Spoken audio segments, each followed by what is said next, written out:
Having the ability to break bad habits is essential to the future that you have planned out for your life.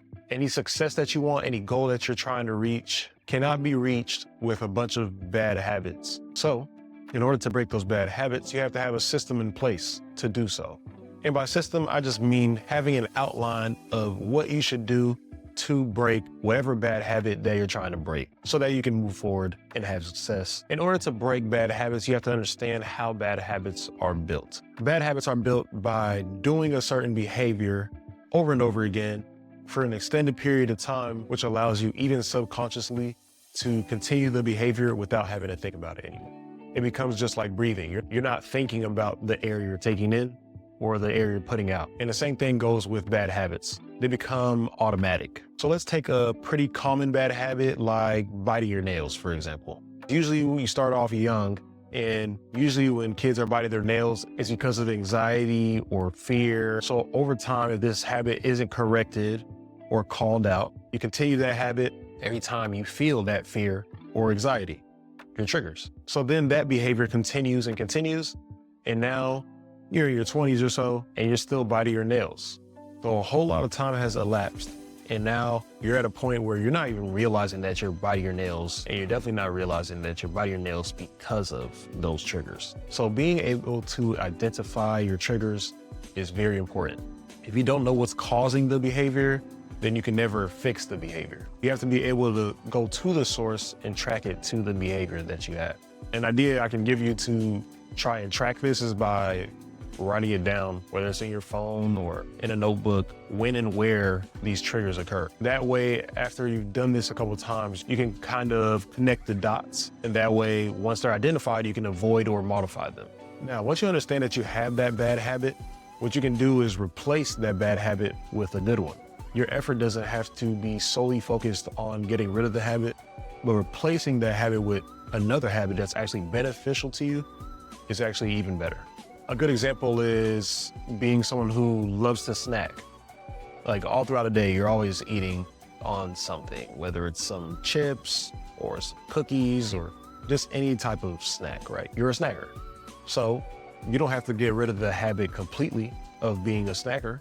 Just keep healthier snacks with you or be more mindful of what snacks you're eating. So instead of eating chips and cookies throughout the day, maybe you'll have some fruits. Maybe you'll keep strawberries with you or those small baby tangerines or grapes. So you're still snacking, but it's a healthier option. So it won't affect you negatively in the long run.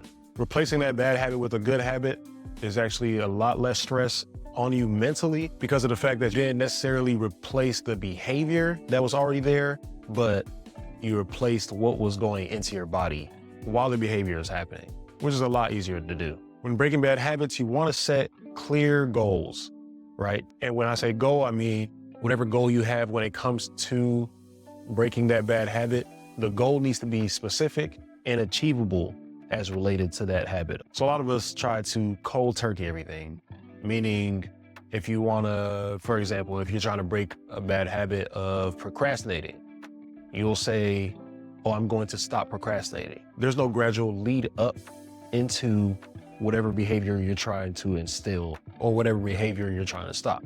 And that almost always ends in failure, right? You need to be gradual with changes to your lifestyle. Because like I said before, bad habits don't just appear, they're built over time and with repetition.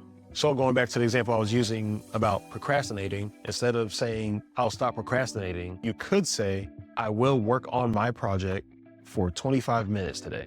So in this case, there's no abrupt changes or hard stops to any behavior, but you're trying to introduce a new behavior in small increments in order to eventually, gradually stop the bad behavior. A lot of you may have heard this before, but the 21-90 rule is often used to help people develop a new positive behavior. The 21 represents the amount of days it takes to form a habit. So it's often said that if you do something for 21 days straight, it will become a habit.